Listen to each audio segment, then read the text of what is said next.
Oops. There you go, Mr. Cordwell. Stop rubbing things out. Hello, all you hardcore boxing fans out there. How you doing? It's Russ here from Porky's Corner. You know, don't you? You know. Today we welcome back Micky Theo from Essex. He's been in the wilderness for a while, but I brought him back because he's my pal. How you doing, mate? All good, Russ. Yeah, all good, mate. Last time I saw you was a few months back, wasn't it? So one of was meant to have a show, but no show, wasn't it? Something like that. September in Rotherham last time I seen you. Wow. Oh, was it? Yeah. Last week in September, wasn't it? Yeah, time flies. Although we speak most days, don't we? How are you doing? Yeah, just getting on with it, mate. You know what I mean? How are you getting on with it more so? You've had some ups and downs, haven't you? I went out for my teeth done, and I collapsed later on that day. I sort of went down on one knee in clinic when we were doing some filming at where they do all plastic surgery, not the dentist, the other one. I went, oh God, I didn't like that. Anyway, he gave me a injection, Buscopan or whatever. He got me through for a few hours. Went back to the hotel, didn't feel good. Went upstairs. I thought I'll just go out for a beer or something, a few brandies, and went out and collapsed. And the rest of the day is all she wrote, but I think I'm on mend now. It's been a rough month, like, you know, October was terrible. But it's all character building, Mick, isn't it? Listen, I've seen your videos, mate. You've been through a lot. Listen, I have been in contact with you through the dramatic condition of what you went through. Unfortunately, we do speak most days, like I say, but I have seen your videos as well, and I know what has been going. But you know, it's good to let the public know what seriousness you were going through, and it was like life threatening as well. You know, I had a stomach ulcer abscess, we were going to call it, but that was brought on by constantly. As you know, you've been in enough restaurants for me. I always nip off to be sick, don't I? And I remember years ago, and after I'd had my band a couple of years, I was working with Dennis, and I was in Jersey at Dennis's gaff. And he said, "No, you need to get that sorted." And I said, "I'll be ready. It'll be all right." And I think that was probably the start of the acid burning through its stomach lining and created this ulcer or abscess or whatever. And I think it's been festering in there years, and it's just burst, hasn't it? So people can say it's karma, and you deserve it. Well, they do. They're not shy with the comments, but I'm a big boy. But yeah, it's so now I just have to watch what I eat and watch what I, spicy food and all that, and just watch my diet, or watch what I don't have a diet, do I? 11 stone, but we'll just watch what I eat. I mean, since I've known you, your food is improved on like the diets I've sort of put you on as well, which you know, it's quite good, you know. Yeah, I'm not like you eat clean, don't you?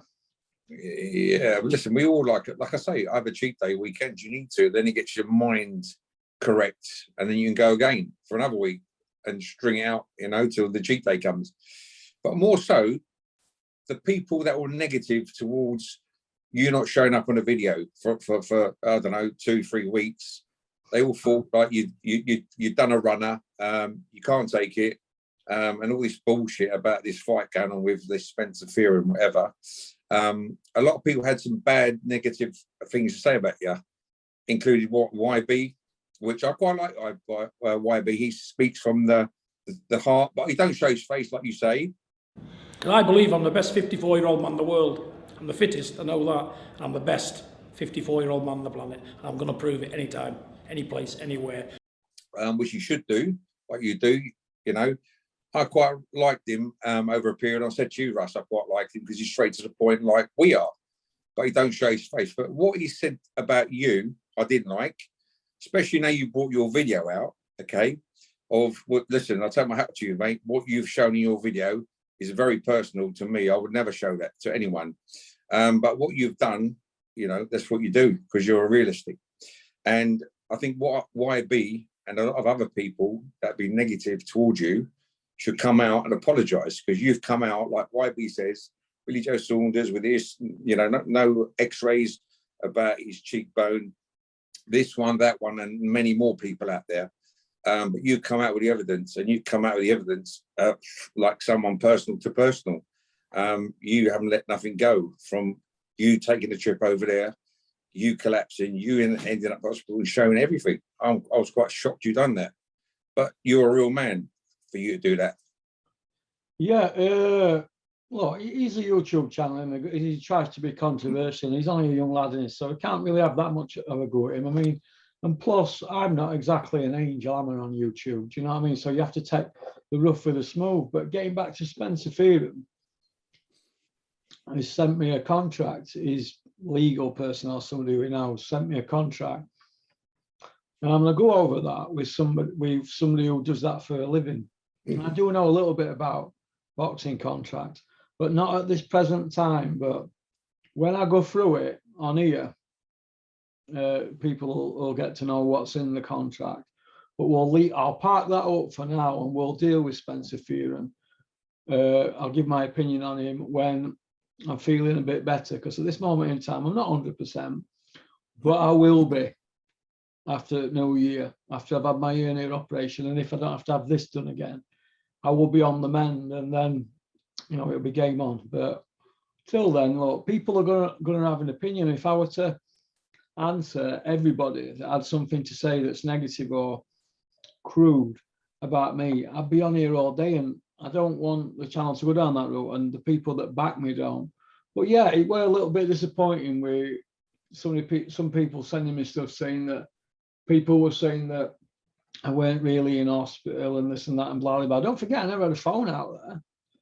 Yeah, I mean, you were in touch with my family, my parents and my kids' mum and things like that. And you were ringing hotel and stuff like that. And thank you to them people who did. But I never had a phone, so I couldn't really do much till I got back to the UK.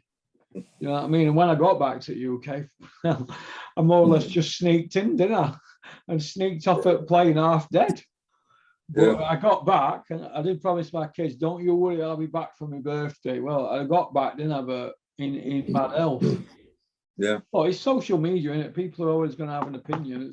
There's not a lot you can do about it. Yeah, but I mean, that's Spencer Fearon's opinion. I mean, what you're saying and what you're sending to you. Okay, we can do what we can do. But listen, before that, prior to that, months ago, you put him on the underbill for the main event of me and John fighting, yeah, which never happened. But he didn't come out shouting and screaming then, did he? He was on headline boards, you know. Didn't hear a dicky bird from him. And all I said, Mick, if you remember, were I was trying to think outside the box how to get John Fury to finally say he'd fight you, because John said he'd fight anybody over 50 for money or not money on hard road or in ring. You accepted John's challenge, and I was trying to think, well, what can we do? So if somebody have a whisper in his ear, so I thought, well, Spencer might have a whisper in his ear. So I said, if John and Mick fight, I'll fight Spencer on undercard. That's all. We put him on billboard. Never got a peek out of him. Nothing. But what pissed him off, Spencer, this is what pissed him off. When I put the video out and I said that, look, Spencer Fearon told me, and I've got recording of it, that Daniel Keenan was godfather to his kids and that, right? That's what's triggered him off. And it's embarrassed him. And he said other things as well. But he then went on some guy's Voice from the Corner or whatever, Peter McDonough's thing. And they talked about me, but they never mentioned about him saying he was godfather, because pair of them didn't want to give it airtime, did you? They didn't want to give it airtime. But that's okay. They can do what they want, can't they? But I don't even give them a second thought, mate, after good knows I've had this week with my channel. And now that you can't use that name on his channel. You know, people cannot use people's names. You know what I mean? It's disrespectful for number one, and maybe number two, he ain't no godfather to his kids. Do you know? We know that, and we know people who know him who agree with us. So he shouldn't be going around saying that. Even if he was more so, he shouldn't be saying it. You know, like me, I could say our name, can't I? He said it, and he knows he said it. So I haven't said that, have I? And I won't say. It's You know? schoolboy stuff, isn't it? It's schoolboy Of stuff. course it is. Like You know, I said, go on.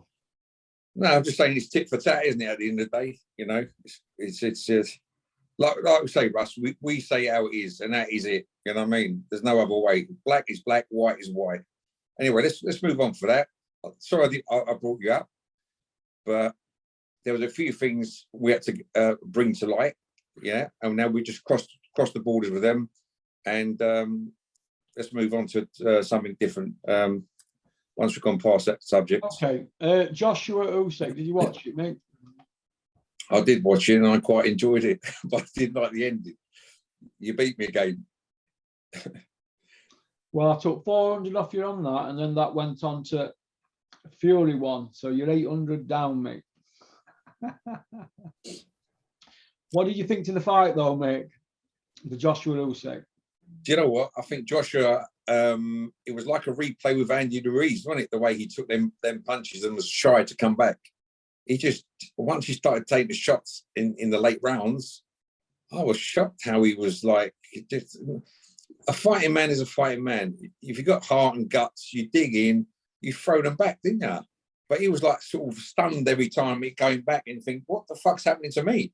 You know, someone help me. What do I do? You know, it's like he didn't know what to do. No other words to say. You know? Do you feel, mate, that Joshua were torn between listening to three cornermen about how to deal with the situation? Russ, we've gone over the corner before. When you're in the corner, you go back to your corner. The corners are telling you what to do, but you're going out and boxing completely different. Do you know what I mean? It's like game of chess, like we say. They might be doing something different for you to throw the shots at the corner, telling you. So just get out and play as you see it, you know? That's the best thing. You can only do what the boxer does in front of you to counter him or move to the left or move to the right, you know? Forget what the corner tells you. I know this corner's telling you this and telling you that because they're looking at it from the outside, but it's a different game when you're in there getting wet, you know what I mean? Different game altogether. Yeah. The corner goes out your head, you're completely out your head. You don't think about your own gut and jab, move more, a bit more, you know? Okay, we can all move and jab and move away, move in, jab, move away, you know, not get countered. But if he's coming in as you're jabbing and countering you, you know, and then you fucking buckle up, then you're fucked, ain't you? So it's a game of chess at the end of the day. Until you're actually in there, you know, and you're taking the shots and the movements are different, especially being a southpaw. That threw him right off, you know. When hence he should have had. I'm sure he had a lot of sparring with the southpaws to learn how they move, and he should have watched. He probably has. I don't know, but maybe he hasn't watched the way Usyk his last 4 or 5 fights. But I watched him this morning, and I thought he's quite unique in what he does. Up against an orthodox fighter, he does the right things to get in. You know, it works what he does. You know, and because I was looking at him, studying him, I think, wow, that's how he's doing it. You know, the way he's moving in, throwing certain shots, and then throwing other shots. You know, like say right over the top, left over the top, he'd be, you know, being a southpaw, and he gets in there and catches them, you know, and it's very. Listen, I'm orthodox, and I do spar southpaws. Leading up to the so-called fight was should have happened, didn't happen. I was sparring with southpaw, and it is harder, you know, or vice versa, a southpaw fighting a southpaw, you know. It's completely different, and you've got to school it to down to a T to get it right, which you never get it right, because you're always better on, if you're an orthodox fighter, you'd always be better on orthodox, because that's you, you know. It's like a left-hand drive car and a right-hand drive car. That's the similarities, you know. It's the only way to put it. That's how I see it. Carl Frotz once said to me, I said, what's the best way to fight a southpaw then? So you just got to jump on him and not let him get into a rhythm. That's his philosophy. So everybody's different, aren't they? Joshua tried I to be think technical, didn't he? We're a technical fighter. I think if you're orthodox, you stay to the left, didn't you? They're left. Well, I don't know. Anyway. So Yeah, it was a great fight. Enjoyed it, but I was just quite surprised that Joshua couldn't put his foot down. The fight before Joshua fought that Ukrainian guy, whatever his name is, Bulgarian. Bulgarian. Apologies. He went in and done the business. He played with the guy. You know, Joshua was always practicing stepping in and coming up with the right uppercut, but moving in with the foot. Yeah, and that's what he caught him with at the end. Mate, you're getting carried away with yourself there, mate. What? Poole left 40 and you were an orthodox. Totally different ball game to Usyk. I'm just saying the way Joshua came in and threw shots. Oh, yeah, well, it's target practice, isn't it, when you're fighting an old, slow He was order. practicing that before the fight, Russ, and he used it in the fight. He done nothing in this fight. He was trying to hesitate to box him, and he got outboxed, you know? Yeah. But he'd done what he'd done to the Bulgarian, or just let them bombs go, you know, let them slide, you know? He's in desperate need to throw shots. He won't throw nothing, you know? Do you think he wants to be like a boxer instead of just a brawler like he were before the change? This is what, yes, you got it in one. Because when he fight the rematch with Anthony Ruiz, he thought, I've just learned something new. Hit and not get hit, yeah? And he lost a bit too much weight. He looks like quite skinny on that last fight. And that's what he's got in his mind, hit and not get hit, you know, but that's not him. All these other fights, previous fights, was go in and do the business. That's what he's used to. He's not a boxer. He's not a technical guy. He's how he fights normally. Keep doing what you're doing good. Don't change it, you know? And listen, the second fight with Andy Ruiz, he was a bit weary. He was a bit scared. He was a bit gutless to go in. You could see it, you know? And which... honestly, he done a big change when he fought the Bulgarian guy. I thought, oh, he's back. He's doing what he knows best, and he does it best, and that suits him.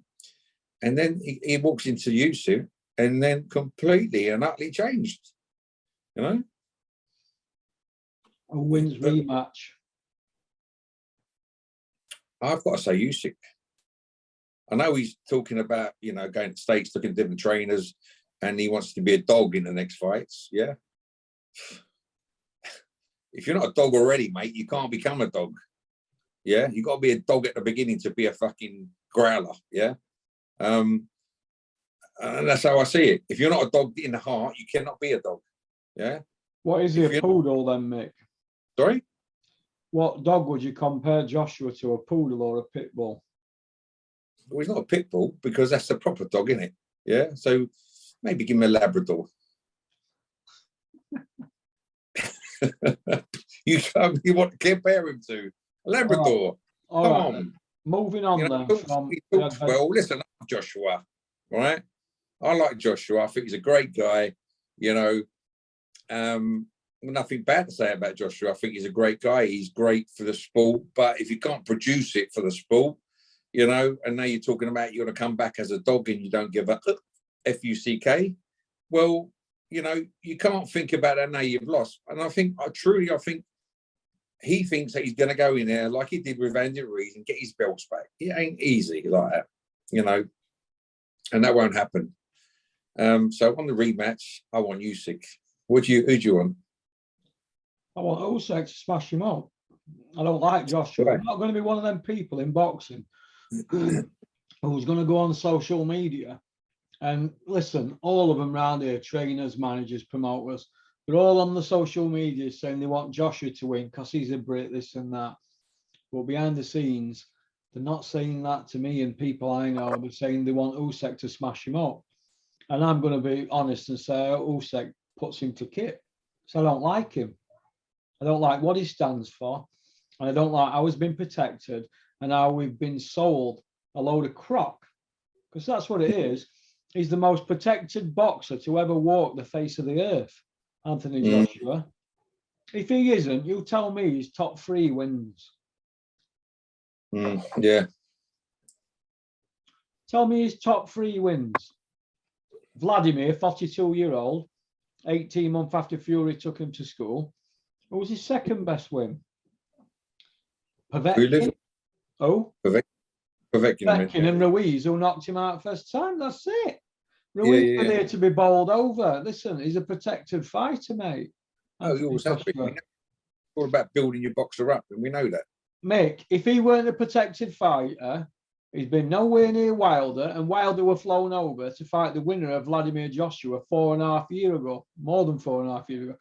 Been nowhere near Wilder, it's been nowhere near Fury, been nowhere near Luis Ortiz, and he were a matchroom fighter for a year, Luis Ortiz. So, is he protected? Yeah. Do I rate him? Yeah, but I don't think he's elite. I think they bought him a world title and they protected him, and they protected their investment. Eddie schooled him the right way, and that's what the manager's meant to do, isn't it?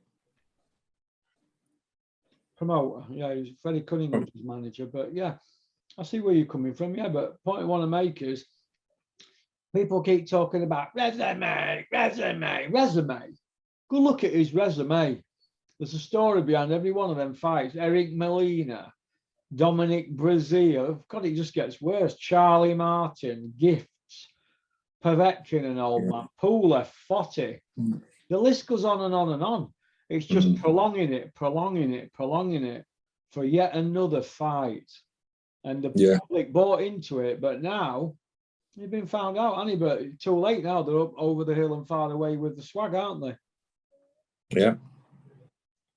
So anyway, he wants to back a dog and regain his belts back, which is never going to happen. Like I say, you got to be a dog before you start barking, innit? So it is what it is, and we're just what he should have done was taken a few quid off the promoters, stood aside, and let the big fights go on, and he'd be promised the winner out of that fight, which would probably be Usyk and Fury. Down the line, and he's got the first. He'll be the challenger, the main event challenger for that fight, which should have been happening. But like you say, he's been protected again. Eddie wants him to have them belts back. Eddie wants to earn more money and move forward and get more money on the main event, doesn't he? And have a rematch. Moving on then from the adventures of Femi the Big Dosser to Tyson Fury, 20 stone, fighting Wilder. What did you think to that fight? I think Tyson done the right thing. Honestly, I wanted Wilder to win. A lot of people wanted Wilder to win because of him taking a loss, like I said before. Only till you take a loss, you come back out your shell and you get what you want that's yours. But unfortunately, where he went wrong was put too much weight, muscle weight on, slowed him right up. He weren't flicking. He was trying to exert power, even with the body shot jabs. And he was, as he was moving down and creeping in, yeah, he was trying to push instead of flick, which drained him. And because of the muscle mass he's put on for his body, it didn't suit him, did it? Which burned him out. Lactic acid builds up, and then you just can't breathe. You know, muscles tighten up, and unfortunately, it goes against you, doesn't it? Do you think that Tyson Fury making that fight looked maybe that he peaked and we're just coming downhill a little bit? So we're getting caught with a lot of shots, wasn't he? Yeah, like a lot of people say, that was more of a tear up, wasn't it? Do you know? Yeah, but the filler in Manila were more of a tear up because they couldn't get out of way of him like they did in the first two fights, couldn't they? Yeah, you're right. There wasn't a lot of technique from both of the boxers, but I think Tyson had more technique, as you say. Tyson's a great inside worker, great with that uppercut. And as he's throwing the uppercut, he comes over with a right cross, doesn't he? Which knocked him over a few times, you know. And especially the last one was the same, locking him out, you know, uppercut and right across, spun him around, didn't he? I mean, look, all due respect, from probably the fourth round onwards, Wilder had lost everything. He was barely standing on his feet, you know, barely had the power to throw anything or maneuver. He was so gassed out. This is what I can see.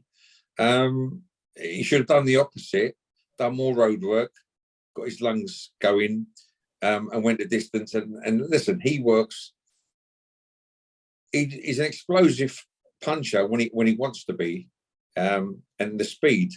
But having what he said, done what he done was add more mass, slowed himself down, and gassed himself.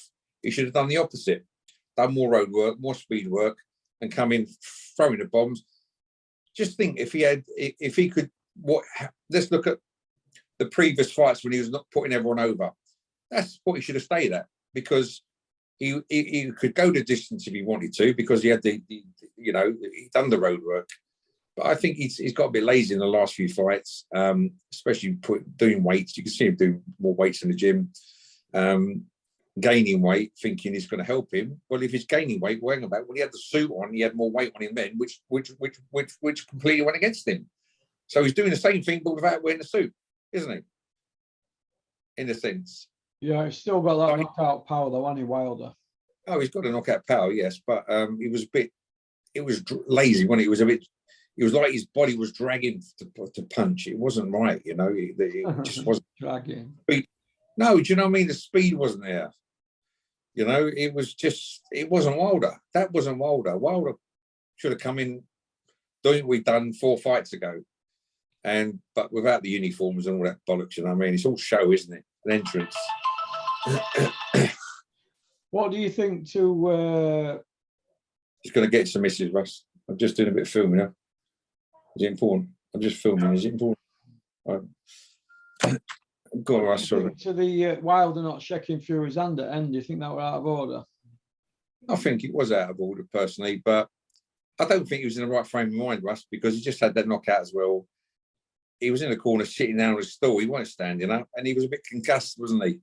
So you got to give it to him there. But listen, he did come out of his shell after and say, "You are a better fighter than me, a better boxer than me." So he was wrong. Some congratulations, don't we, really, for getting through the fights. He didn't have a long camp, apparently, according to his dad, Big John Fury, big fighting man. But hard road.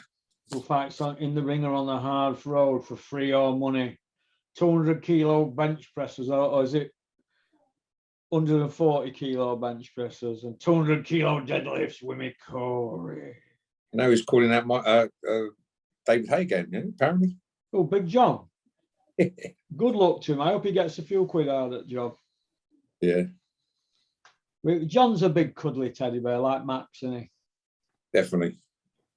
What do you think to Johnny Fisher at weekend? Essex boy from down your way, Mick. Do you know what, Russ? I didn't see that. It was on Saturday, wasn't it? Yeah. Like I said to you, remember I said to you, is there boxing on this weekend? You said, I don't know. So I Googled it on Friday night and it didn't come up anything, but maybe it was that was a Frank Warren show, was it? No, Eddie Earn's show does on. Yeah, Frank's didn't come up. BT Sports is this week, isn't it? Mark Tibbs trains him, doesn't he? Who, sorry? Mark Tibbs trains Johnny Fisher. Yeah. No. Canelo fight this weekend, doesn't it? Yeah. Yeah. Okay. What else you been up to, Mick, down your way? I see you sold that Renault. Tell you what, do you know if you fell out in a tree, Mick, you'd find gold, you. What do you think about the fight with Tommy and Jake Paul? What do you think about all that? Tommy Fury this is Tommy Fury's hardest fight, and he's 7-0, isn't he? Something like that. This is his hardest fight, a YouTuber, and he'll get beat on points, in my opinion. They're not going to let Jake Paul lose, not when he's putting millions and millions into the sport. So if Tommy doesn't stop him, he ain't getting a decision. Yeah. And I think he gets beat on points over 4 rounds. Is it they're going to fight? That's what I think, anyway. Yeah, good point. Good decision. Yeah, I'd go with that. But who's going to begrudge Tommy getting a few quid out of the job? But if he loses to him, where does he go then? Because he's not going to want to come back fighting for chump change, is he? To fumbles. Tyson Fury's going to disown him as a brother. I don't know what John said about. They'll not disown him. They'll just beat him. Beat him? They'll just beat him to death. If you can't beat Jake Paul, he's not going anywhere, is he? I mean, he's doing interviews other month saying he's going to win a world title and that. Well, why fighting Jake Paul then?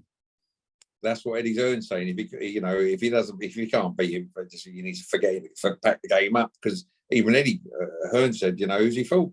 He's fought nobody's. thought people I could beat. That's what Eddie Hearn said in his interview. Don't tell me it's about legacy, then going and fighting Jake Paul. Look, let me ask you a question. Does Tommy Fury win an area belt at light heavyweight? Yes or no? 100% no. There you go. Right. Does he win in English then? British Commonwealth? Definitely not. So they've probably seen something in him in gym and thought, you know what? He may look the part, but he looked like that when he was 14, Tommy. He may look the part, but he might just not have it. So they've molded him into this whatever, reality, YouTube, whatever, and he's going to get a few quid out of the job. Good luck to him, because he's probably the best man out of a lot of them. Listen, mate, yeah, I believe he's, you know, like you say, he's the best man out of them. He's a good kid, I think. Listen, there's a chance for him to earn a few quid. Go and get it and do that. I think he's doing the right thing. I quite like Tommy as well. He's a good kid, like you say. Good young man, not a kid. And yeah, but going on these last performances with like, everyone keeps bringing up, he ain't 4-0. They're all like 10 and 11 losses. But yeah, I suppose because he hasn't had the pedigree background, they've had to give him easy fights to build him up a bit. We know it's all about building records up and getting the fight. And as you were a manager, that's what you do to get your money, innit? Longevity rather than stick him in the deep end and lose and you ain't got nothing. So it's the name of the game we're in, Russ, you know?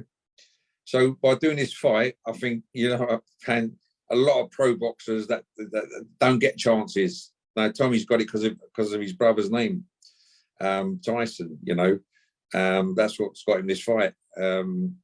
If he wasn't the brother of Tyson or another big name out there, he wouldn't be having these fights, and he'd have to do it the long and hard road. Listen, mate, if he weren't Tyson Fury's brother, he'd be selling crack in Salford for a living. That's what he'd be doing, mate. So that's the harsh reality of it. No, I think Tommy's done his little Love Island. He's made his little celebrity theme there. He's a pretty boy, good-looking kid. And him and his missus, I think, they're in that game. And I think that's more their game. So they'll always earn money, Tommy, I think. I wouldn't say he'd be selling crack. I think he looks like a bit of a health fanatic to me. Not putting your comments down at all, but I'm just that's how I see it. Good luck to him, Good luck to anyone there that can get an easy fight and a nice payday, because that's what boxing's all about at the end of the day, Russ, isn't it? So, taking piss out at boxing fans, is that what it's about, mate? It's not really taking the piss out of boxing fans, is it? What, saying you're going to win a world title and it's about legacy, and then skipping a jump over there just to fight YouTubers? Well, listen, everyone who turns pro wants to win a world title, don't they? Yeah. It's a dream. So you have to have that in your mind when you start as a pro, and have that goal at the end of your career or throughout the career. It's everyone's professional who turns pro. I think, why are they turning pro for us? Because they want to turn professional to get somewhere in life. To earn a decent payday and to become someone. I mean, listen, when I was bodybuilding, I've done it because I enjoyed it, and I was just getting better and better every year. And then, you start talking to people in the gym and you should compete. I'm not into competing, you should compete. Then you start competing. And then you keep going and keep winning, for instance. And then I seen the picture at the end of the tunnel before I actually reached there. Because what I done, I went for the British Championships. They put me fourth thing on the year before, or 2 years before I won it. And I threw the trophy because you put your heart and guts into everything. And then I had to come back and win it. Why didn't I turn professional after? Because it's about people with badges judging you. Yeah. And I think I'm better than these people. What am I doing here?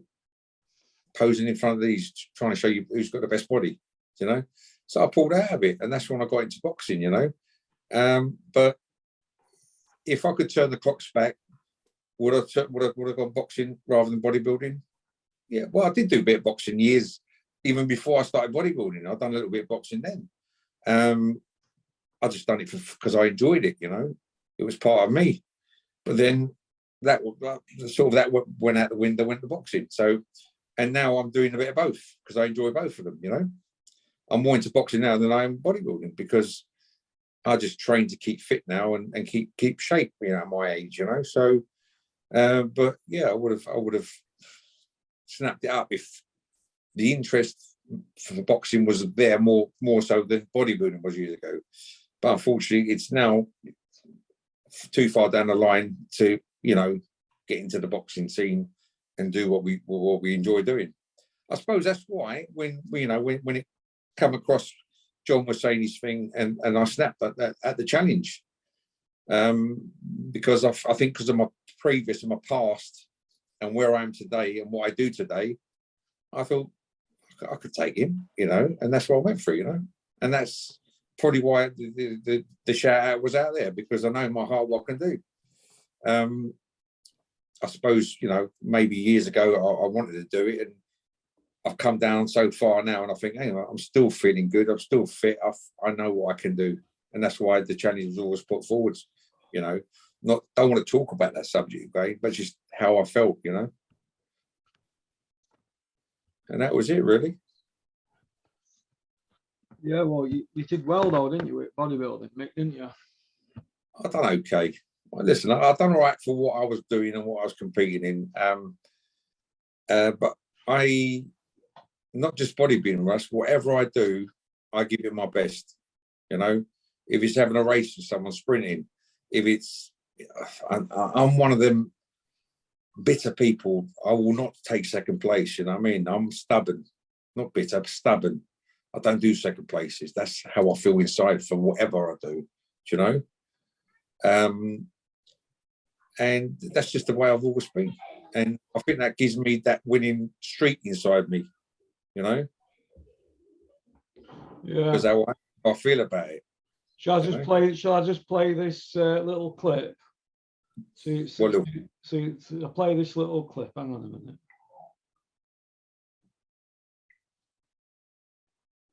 I believe I'm the best 54-year-old man in the world. I'm the fittest, I know that. I'm the best 54-year-old man on the planet. I'm going to prove it anytime, any place, anywhere. That brings back memories. That brings back memories, Mick. To And my that's heart. the video that made you accept that challenge that John put out 2 years ago, didn't it? Yeah, that was what sparked it off. Who put the challenge out? John put the challenge out to everybody over 50, didn't he? Am I right? Correct. You accepted.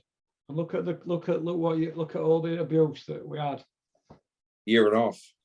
Year and a half, 2 years nearly, isn't it? 2 years, Feb, isn't it? March or something. March, it'll be 2 years next year, yeah. Mm. Anyway, that's history, and tomorrow's a mystery. Yeah. You know what's around the corner of us. It was all a dream. Carry on. It was all a dream. I used to read Word Up magazine. Salt and pepper every day in a limousine. I love that. That's proper old school music. You what, mate? That's proper old school music. Proper old school. Yeah. Okay then, mate. Thanks for coming on. Nice to have a catch up with you. You're welcome. Every day. Nice to have a catch up with you, and I'm sure we'll. I've just got 7 weeks on my CT scan, and my mum and dad have took car off me, car keys. I don't blame them, mate. I don't blame them. My dad drove off in it. So I drove back, didn't I, from France with towel on me, all blood coming out, and lot M62. I kept thinking, I'm not going to make it. I'm not going to make it. But they took car. Right. I'll do the same, mate. I would do the same, mate. I'm a bit like you. I just don't like hospitals, Mick. I prefer prisons to hospitals, you know. Yeah, but we don't, you know, what happened to you, there's a bit of blood coming your stomach, I'll do the same, you know. I wouldn't think twice about doing the same. But most people go, oh, get an ambulance to take me there or something, you know, some bullshit. I refused, didn't I? I said to him, hang on, I'm flying home in another 30 hours. He went, no, you'll die if you don't have this tonight. Thank God you're here. Die as in brown bread. What is brown bread? Die, you mean as in death? Go on then, we'll have up. Go on then, we'll have up. Give 'em a shout in, boys. But yeah, it's all over now, and I've just got to recuperate. You know what I keep getting, Mick? I keep getting a jolt of pain up sides of my back. You know where your lats are? One Yeah. on top of my thigh. Yeah, like every time I move, it's like a really sharp pain, pins and needles, really painful for about 10 seconds. Maybe because you're sitting in that same spot and you go to move and then because your body's gone numb in that area. Yeah, You understand? maybe. That's what's happening because you're sitting down. Look, you're lying down all the time. You know, unfortunately, you're working from home. That you can't fucking stop this, can you? You shouldn't even be doing this, mate. Tell my house for you. You think a lot of your work and your channel, and you know, there you are. You're sort of in agony, in pain. Your hold hasn't shut up. You told me earlier on. The nurses or doctors come around once every 24 hours when you don't know, and whenever they're free, then come. And you're still doing your channel because you feel like you know you need to make your fans, not the fans. Sorry, I'll recruit that. The people that have joined the subscription happy. Yeah, my kids have been taking liberties, you know, my twins. I says, "Oh, you pass me that drink over there." And he says, Ruby says, "No." I said, "Are you taking the Mickey out me? Because I married the spastic." Yeah. They just shut off. They don't understand, do they? But I but know. yeah, do you know what, mate? I'm not being funny, mate. I've wrapped my knackers round a rally super burner when I was 14, you know, a BMX. I went backwards. I fell backwards getting this girl a backy, but my knackers were still on seat. But I'm about 2 foot behind. I'm like, oh, I had that operation. I had to take one of my knackers out and then put it back in. A ruptured bollocks. Obviously had tendon injury, top of ear bitten off, cheekbone done, jaw done, broken legs, broken hands. So there's a couple of other things. But anyway, to cut a long story short, but all that and nothing pain like this, mate. Nothing. Really? Oh, no, nothing, mate. No, not painful. You know, every step, every movement. I mean, even pulling my son up. And I was wondering what happened in that time that made you not box for so long. I'll tell you the truth, I went partying. Really? I went partying in Spain all over the world, but I enjoyed every minute of it. And I skinned myself. The missus left me. Kids left me. I was just a party boy. I thought, bugger it, I'm getting 250 quid. I've got a day job. I'm going to enjoy some kind of life. And I used to go on bad benders. I used to go on a bender for a month or two solid. What dragged into me for a year. What's a prime John Fury session like? What kind of partying are we talking here, John? How deep was it? How deep was it? 3 or 4 brasses every night, 2 or 3 bottles of whiskey. If there's any drugs going, I'd have them and all. Anything goes. But you know, it's character building, isn't it? But I'd rather have 2 broken legs than this, because at least you know your legs are going to heal in 3-4 weeks, don't you? Yeah. But you were right. It is a bad injury. And funny thing about it is the guy who did the surgery, this professor, he said it was all black inside. And obviously, I know what that is. It's from smoking that, isn't it, for 10 years. Obviously, I had it for 11 years, but I smoked it from 2000 March till October 2010. Every day, it's 10.5 years, isn't it? But he said it was all black inside, and he'd never seen no like it, only once in his career, and he was like 60 odd. Right.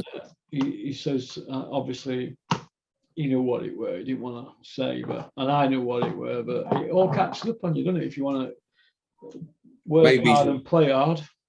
Maybe his torture light wasn't working, Russ. That's why I looked dark inside. No, well, like I said, it's not in your lungs, is it? It's not in your inside your stomach, isn't it? Organs. Oh, it's not in your organs. You can't. So what are you talking about? It's all dark in there, or black. He said it were black. He said it were all black inside. He told Michelle, and obviously Michelle knows my situation, and it freaked me out a bit. Do you know what I mean? But everybody's different, aren't they? I mean, I like to think that the last 9 months and that I've been eating well and training all right and that. You know, but everybody can see, oh, he's got a bit of a tan, bit of a shape to him, and he looks like he's all right. But inside, they don't know what's going on, do they?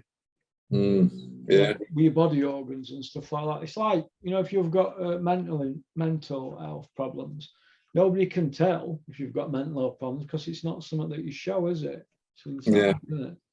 So it's made me think, and I had a lot of time to think over that, especially with having no phone and being stuck on my own. So I'm just glad I had my camera because I had a bit of fun while I was there. Do you know what I mean? And I'm pretty happy-go-lucky. But I didn't take piss at them all there, yeah. I mean, I don't like their way of living over there, all that praying and all that. But, you know, I'm not going to knock anybody for praying, but it isn't somewhere that I'd want to live. And I thought I would want to live there when I first went out there. I thought this was great.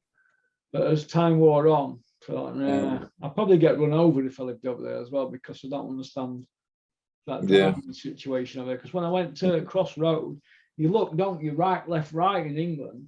So I looked, when I was coming, I walked into Middle Road, bloke pictures on in a van, then I did it the next day. A kid on a moped swerved and hit a curb, went flying off his bike. So it's a dangerous country to drive over there, Mick. Yeah. You've driven over there? Nah. You never been? Nah. Where's your villas at? You got a villa, haven't you, somewhere? Cyprus. Oh, that's not Turkey, then, is it? Well, they got northern side, which is Famagusta side, behind Nicosia.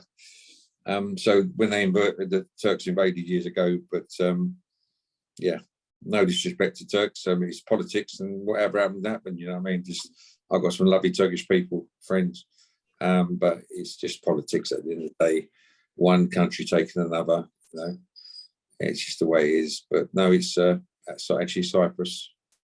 And not far away from Turkey, down the road. Is it not far from Turkey, Mick, Cyprus? How many hours flight was it?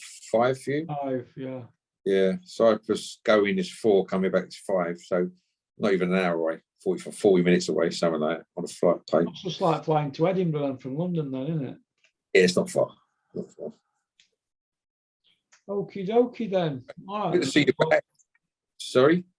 Okie dokie, nice to have you back on, Mick. I'll get the camera and get this out. Let's hope it gets across to your subscribers and they can have a look at it as well, and everyone else out there. Anyway, yeah, it's good to see you're on the healing, and hopefully not too far away you'll be healed. Yeah. And up and touring your gyms and Essex, and nice to have you back. Any of us will have to take you shopping again, and and now it's going to be Christmassy up in London already. Yeah, we have a day out, a couple of days out, or whatever, when you're better. All right then, mate. Thanks. Well, I come up. You showed me around Doncaster. Yeah, I showed you around Donny, didn't I? Took you to Wheatley Hall Road to get a phone charger, didn't I? Yeah. Yeah, really exciting. Is there, Russ, compared to London? Hey? Not much up there compared to London, is it? No, we still wear flares in Doncaster, mate, and Ocean Pacific t-shirts. So we're a bit behind the times up here in sunny Donny. We're not like you lot down there in Harrods and Selfridges paying £6 for a coffee. But no worries then, mate. All right, I'll speak to you later. Thanks for coming on the channel. You're welcome, mate. And don't forget, push the button below, $5.99 a month at members area. There'll be 19 members videos on this month. You're all in for a treat, a Porky feast. All right. That's the one.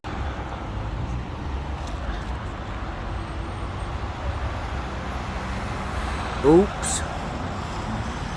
There you go, Mr. Cordwell. Stop rubbing things out.